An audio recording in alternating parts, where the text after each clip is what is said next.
غرباء غرباء غرباء غرباء الرحيم. الحمد لله حمدا كثيرا وطيبا مباركا فيه، وأشهد أن لا إله إلا الله وحده لا شريك له، وأشهد أن محمدا عبده ورسوله صلوات الله وسلامه عليه.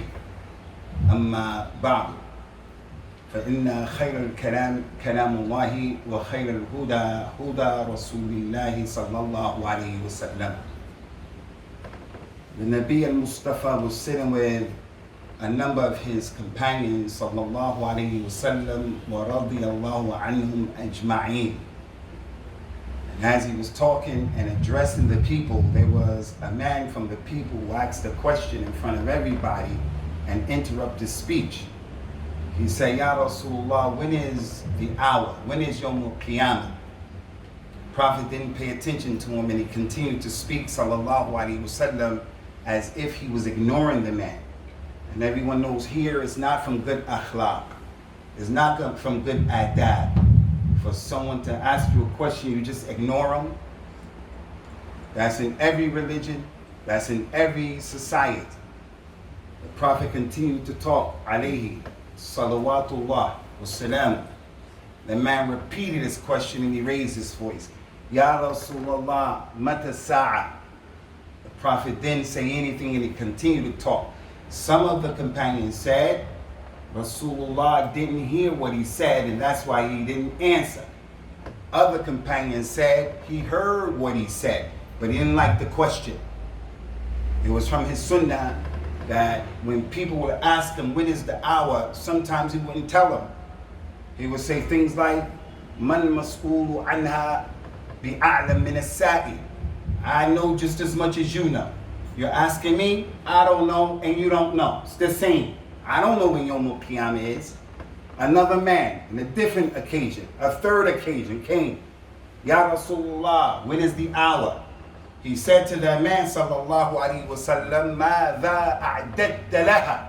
What did you prepare for it? Don't ask me when it is. What did you prepare for it? In the way of good deeds, in the way of tawbah, in the way of just trying to be better. So in this case, some said this, some said that. He heard, others say he didn't hear. After he finished talking, he said, sallallahu alayhi wa sallam, Aina urahu as-sa'ilu an as-sa'a. Where is that man who asked me that question? He said, here I am. The Prophet said to him, sallallahu alayhi wa sallam, إِذَا دُيِّعَتِ الْأَمَانَةُ فَانْتَظِرَ السَّاعَةِ. If the amana is lost, the trust that people have, the amana. If the people lose the amana, then wait for the hour. So during his time, the people took care of the amana. And that's why they're the blueprint for success. The aqeed of the companions, the ibadat of the companions, the understanding of the companions, the brotherhood of the companions, the jihad of the companions. The companions are the blueprint for success. Anything that is not a replica and a resemblance of that will be rejected Yawm al-Qiyamah. I don't care how sincere Ahmad Bakr or Zayd was when they were doing those things in contradiction to what they were doing. So during that time, the amana was saved. You leave one of them money, they're going to take care of it. The Kuffar of Quraysh were killing the Muslims in Mecca, persecuting the Muslims in Mecca. So the Muslims were leaving one by one, family by family.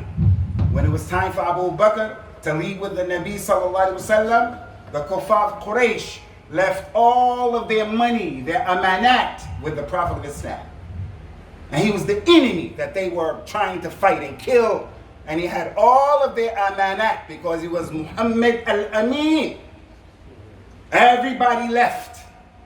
Rasulullah said to Ali ibn Abi Talib, the Imam of Ahl al-Bayt, that we love and we honor and respect and we acknowledge him. Ya Ali, we're going to leave. You're the last one here. I want you to stay in the bed so the kuffar will think it's me. And then when they realize it's not me, give them all of their amanat. He didn't make any excuses, justifications. they're kuffar, they steal their money. Rasulullah left the amanat of the people. Sallallahu alayhi wa sallam. Today, the amanah is not even understood by the vast majority of people. What is the amanah, and who do I have an amanah to? And how do I take care of the amanah? There are issues of the amanah that he's not even thinking about. The Prophet says, sallallahu alayhi wa sallam, "Man la amana lahu, la imana liman la amanata lahu, wa la deen liman la ahd lahu." The one who doesn't take care of the amanah has no deen, has no iman. And the one who doesn't take care of his contract and his promise, that individual has no deen. And his deen is daf. Even if he wears a nice thobe, has a nice beard, niqab, all that, they don't take care of the aman and the ahd. It's a problem. So concerning the amanat, ikhwani, it's a long issue, a lot could be said. The most important amanah is the amanah that we all have towards the deen. I'm the imam, I'm the khatib. I'm in front of the Muslims today. I'm giving the khutbah. You would think and expect that I have wudu. You will hope. That's an amanah. I have to have wudu. Something as simple as that, that's an amanah.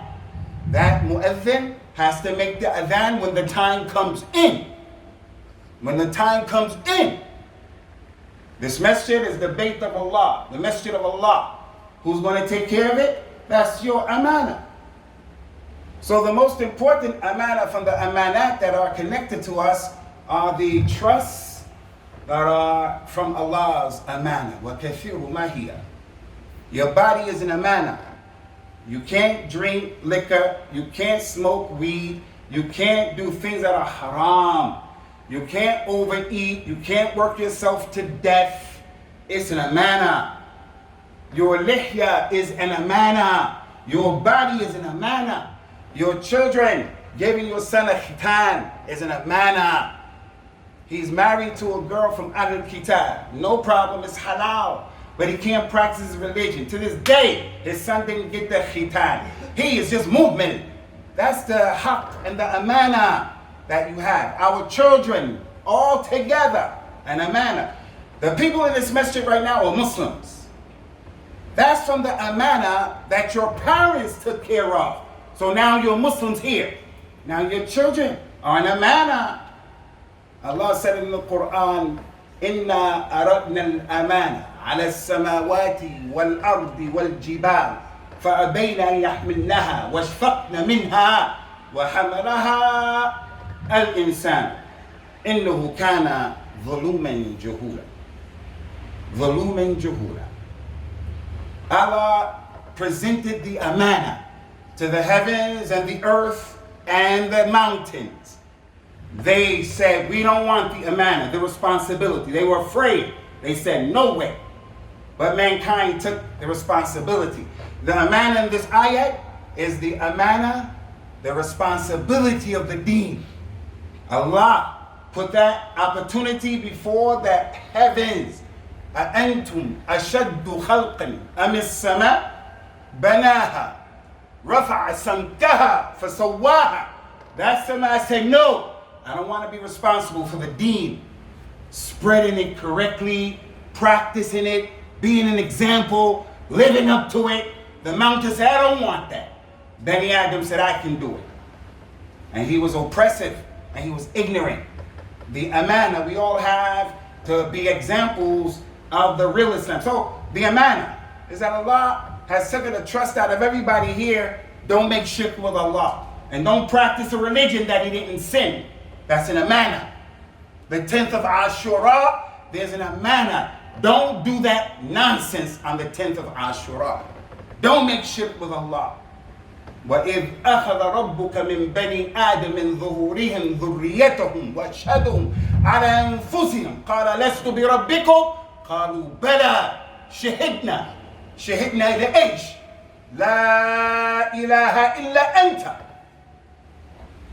And remember when Allah took from Adam's loins all of his children, all of that, and placed them out at Mount Arafah, and took a covenant and an amana, and said, am I not your Lord? All of them said, yes, we bear witness that you are our Lord and there's no God no God worthy of worship except you. That's the amana. But the guy is saying, Hazir Nazir. The person is saying, Ya Ali al-Madad al-Madad. Ya Sheikh Abdul Qadir al-Jailani. Aghithni.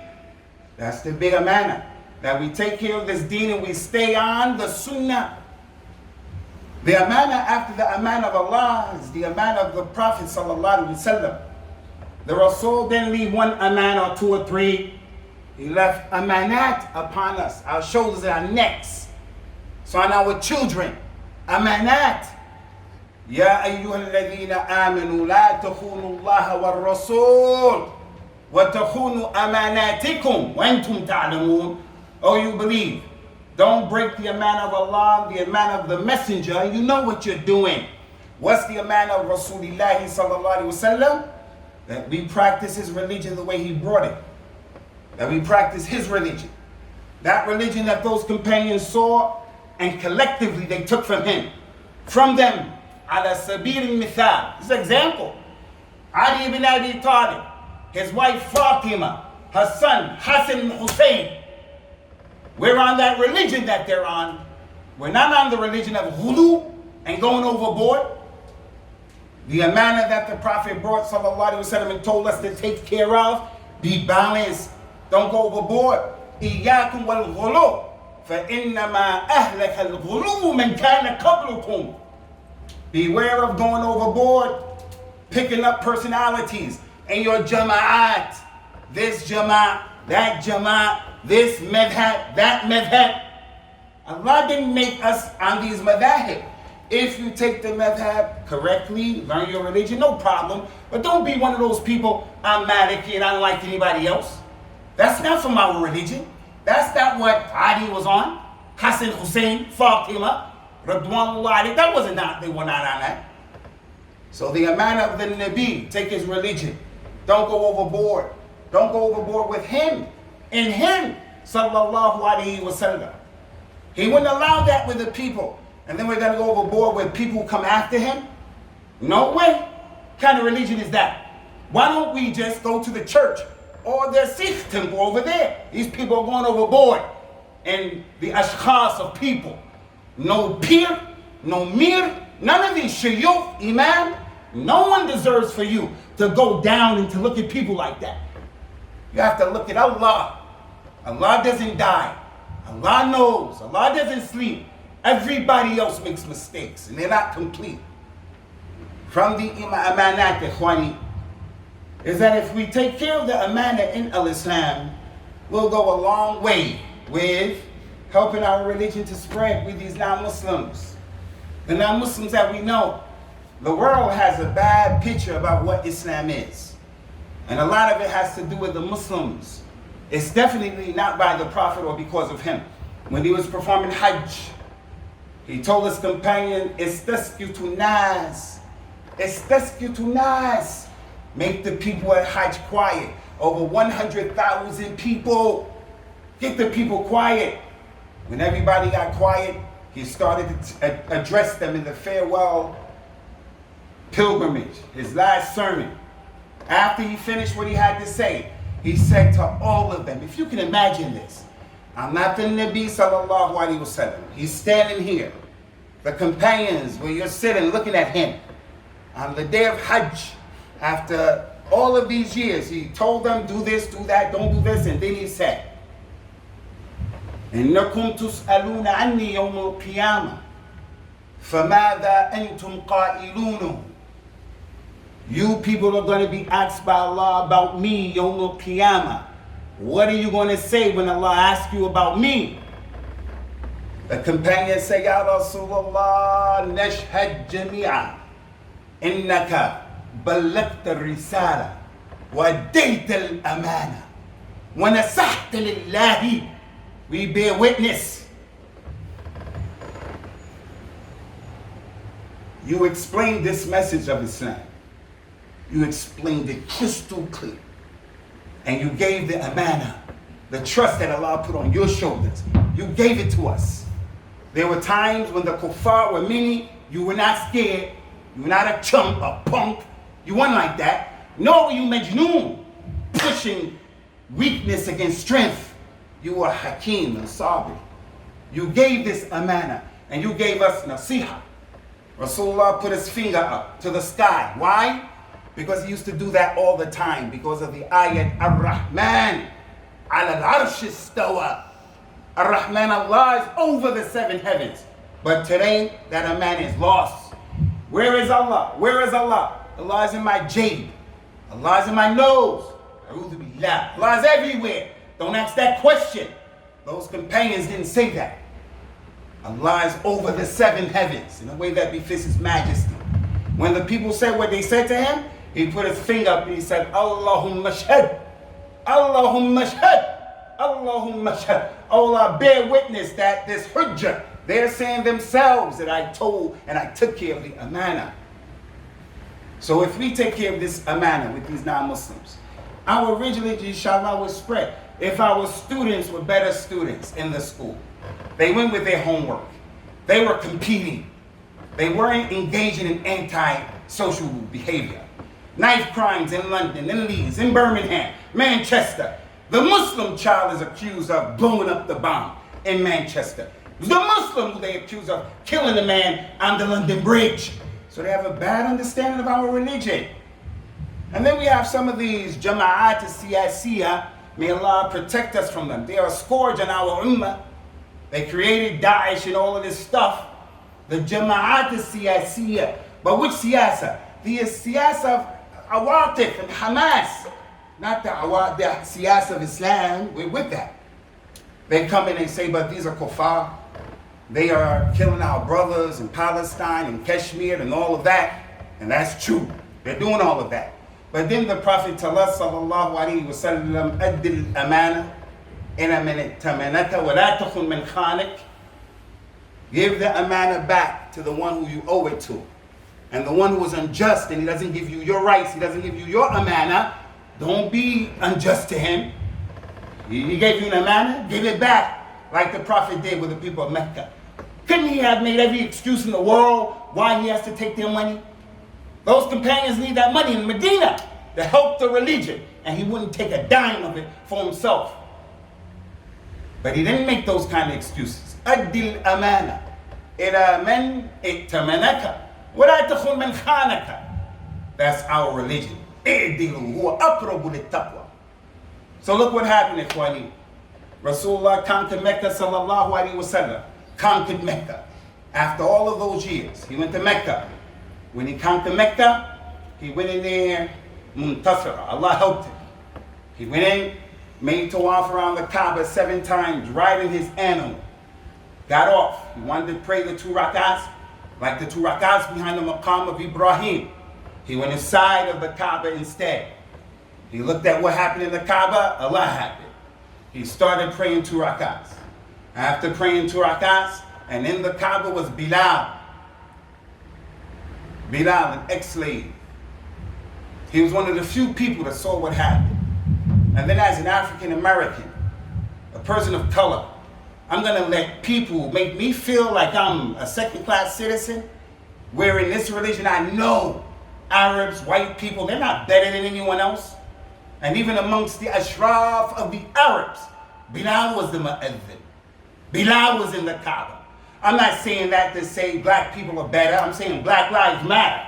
That doesn't mean other lives don't matter. I'm just saying as an African American, when I found this religion of Islam, I knew I had the haq. Even if my brothers are racist, I get racist Muslims, but there's institutionalized racism in those other religions. So we say that's from the ni'mah of Islam, and that's from the amana of this religion. That we make sure we pass this correct message of what is race in this deen. The Nabi prayed 2 rak'ahs, sallallahu alayhi wa sallam. After praying 2 rak'ahs, Allah revealed the ayah. إن الله يأمركم أن تؤدوا الأمانات إلى أهلها وإذا حكمتم بين الناس أن تحكموا بالعدل إن الله نعم ما يعظكم به إن الله كان سميعا بصيرا. Ya Muhammad, Allah orders you to do something. When he got to Mecca, he took the key of the Kaaba from one of the kuffar. to Ali ibn Abi Talib, the Imam of Ahlul Bayt, who we love. Rajul, Ali, you go get the key. He didn't send Bilal. That's from the Ashraf of Quraysh. You go get the key. Ali went and took that key from that man. This key is now in the hand of the people of Islam. Rasulullah went into place, he prayed 2 rakats. He came out, that ayah came down. Allah commands you, Ya Muhammad, give the amana back to his people. The trust back to his people. And if you judge between the people, judge with truthfulness and justice. This is a good thing that Allah is ordering you to do. Allah is forever hearing and seeing, as the Prophet used to do and say. Sallallahu Alaihi Wasallam. In this ayah, when he read it, he said to the companions, Allah was hearing and seeing. He really sees and he really hears in a way that befits his majesty. Laysa kamithlihi shay. So the Prophet took that key and he gave it back to that non-Muslim of Quraysh and said, here, it's back to you. The kuffar of Quraysh saw that in Mecca, the amana in al-Islam. The kuffar of Quraysh, remember, he left Ali to give the amanat back to the people. And the people just came into al-Islam. Afwaja. Amana, Ummat al-Islam. What's the amana with us? We're heavy on the system in the UK. We're heavy on the system. We're heavy on the welfare system. Do you remember, Ikhwati Fillah, in Paris a few years ago, 2-3 years ago, time is passing so fast. There was a fire in one of the flats in the ghetto. An African brother, Muslim, was just passing, mind his own business. He saw the fire. The brother from one of them poor Muslim countries, the amana. I'm proud to be an African man. They took my ajdad, my forefathers from West Africa. They stole my religion, my language, everything. I came back to my deen, alhamdulillah. I'm proud to be from Africa. But I'm not proud about the way Africa is being administrated. Nigeria, a country of very intelligent people, a lot of wealth, but the amana, the mismanagement in Africa, all of Africa, North Africa, West, all of it, the amana. May Allah help us, ikhwani. This is not about the rulers, it's just our situation. Our situation. That man climbed up the wall and got somebody's baby and climbed down and saved the baby. The racist leader of France had to give him the jinsiyah after what he did. Gave him the jinsiyah. Now, I'm not saying to anybody here, risk your life for the jinsiyah. I'm not saying that's not the point. But when these non-Muslims see those kind of actions of courage and bravery and insaniyah from us, taking care of the amana, it has to affect them like that. But when they see that we are heavy on the system, in our one given masjid, many people are taking the sadaqah of the kuffar. وَلَا حَقَّ لَهُمْ فِيهَا. If he has a haqq, no problem. Our children are not the ones who are scoring the highest and behaving the best. Here, in this complex, the non-Muslims see the amana. Parking spaces don't belong to us all in this area. Park at the Mandela Center. Try to come walk in. It's those issues. أقول قولي هذا واستغفر الله لي ولكم ونسأل الله تعالى التوفيق والسداد.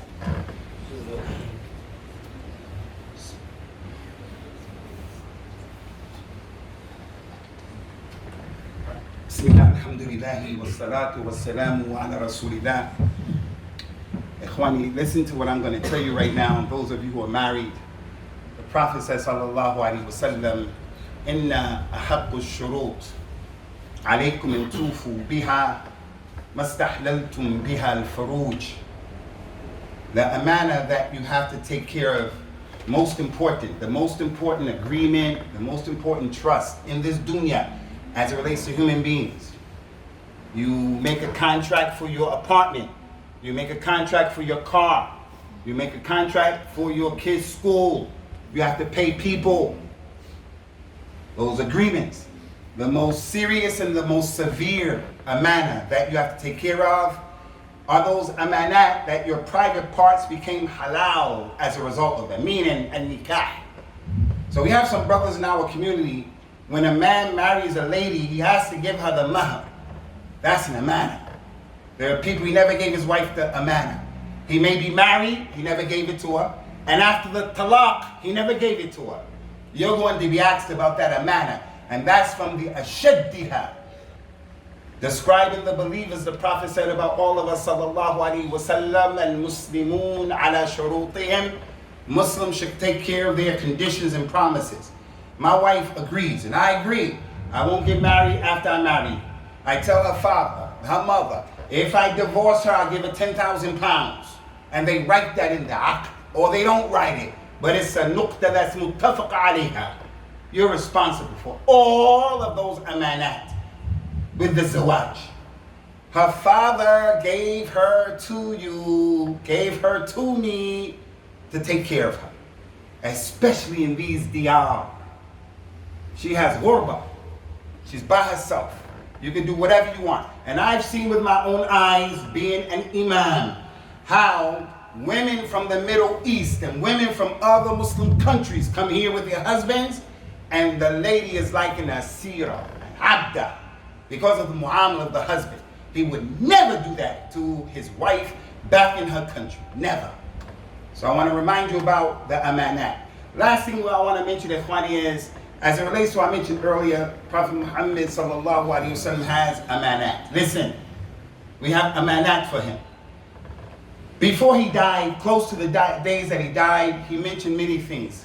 A wasiyah. One of them, he said to the people, Ala inni udhakkirukumullah bi ahli bayti. And he mentioned it 3 times. I'm telling you people, and I'm reminding you, if you are Muslim, remember my Ahlul Bayt. And he said it 3 times for emphasis. So the Muslim is not a real Muslim if he doesn't take care of the amanat and the wasaya of the Nabi. He gave us a wasiyah, take care of my Ahlul Bayt. One of us tells a good friend, a relative, take care of my kids. I'm about to check out from Corona. You would expect that guy is going to do it. The Nabi told all of you, take care of Ahlul Bayt. We take care of Ahlul Bayt. We have people touring today who are truly relatives of the Nabi. They're from the Ashraf. We have people like that. In Leeds, in Bradford, for real, for real. Arabs and non-Arabs. They come from his family line. I really know that this brother is from Ahlul Bayt. He owes me money, I let him go. Give me half. I owe him money, I'm going to hurry up and pay. Because he's from Ahlul Bayt. We respect anybody from Ahlul Bayt. If he's really from Ahlul Bayt. As for the one who's coming with some nonsense, he went to Egypt as I went, and in Alexandria, you can go to any place in the souk and get a shajara of your nasab and put you in from Ahlul Bayt. I'm not talking about that. Really from Ahlul Bayt. We're going to respect him. We're going to look at him. If he's the mu'adhin, the imam, we're going to look at him special without going overboard, but making a tabarruk from the nasab of the Nabi sallallahu alaihi wasallam. As for this stuff about Ashura, Ali radiyallahu anhu, it's a problem. It's a problem. Allah gave Rasulullah the Kawthar. Inna ataynaka al-Kawthar. That's Yawmul Qiyamah. But Allah will give him the hold before Yawmul Qiyamah, like before Jannah. And the hold has cups like the number of the najum in the sky. And when you drink from the water of the hold, it's ahla, from al-asal, sweet. And if you smell the water of that hold, it smells better than the atyab misk. And people drink from that hole before going to Jannah to make things easy for them. Because of the sun and all of the mashakil. They lost the amana, they made zina, they didn't pray, they was getting high, wasn't good to his mother, all of that stuff, mashakil. But when he drinks from the hole, it will give him calmness. There will be some people from this ummah who will go to drink. And they'll get the cup and they'll drink and they'll be okay until Jannah. But there'll be people from the ummah who'll go drink. And the malaika come between them and the fountain and stop them from drinking. Rasulullah will see what happens. And he'll come to make shifa, intercession. He'll say, angels, let him through, let him through. Let him through. This is my community. The angels would say to him, sallallahu alaihi wasallam, إِنَّكَ لَا تَدْرِي مَا أَحْدَثُ مِن بَعْدِكَ. You don't know, Ya Muhammad, what they introduced in your religion after you died. And then the Prophet will say, Suhqan, Suhqan. Get him away from me. Get him away. Don't let him drink. Get him away. You don't know, Muhammad, that these people say that you're Hazar Nazir, that you know the ilm al-ghayb. Although the angels are telling you, you don't know what they introduced after you. He doesn't know the ilm al-ghayb. You don't know, Muhammad. They did this Ashura and all the blood. And I think everybody who's sitting here knows that Ashura is not right. But what's the difference between those people doing Ashura and you and us doing the Mawlid? Ya Muhammad, you don't know what they introduced after you. This Mawlid, you didn't know it. Abu Bakr, Umar, Uthman, Ali, Hassan, Hussein, Fatima, they didn't know it. So let's take care, inshallah, ya man of the Nabi sallallahu alaihi wasallam. Easy, simple al-Islam. We ask Allah subhanahu wa ta'ala to make us close to those people from Ahlul Bayt who are in the Jannah. We ask Allah to make us close to those people from Ahlul Bayt, from the companions who are in Jannah. And anyone who is against those Ahlul Bayt, we ask them to put them far away from your rahmah. We ask Allah Ta'ala for the kalimat al-haq, and what we say and what we do is capable of that. Aqimus. غرباء غرباء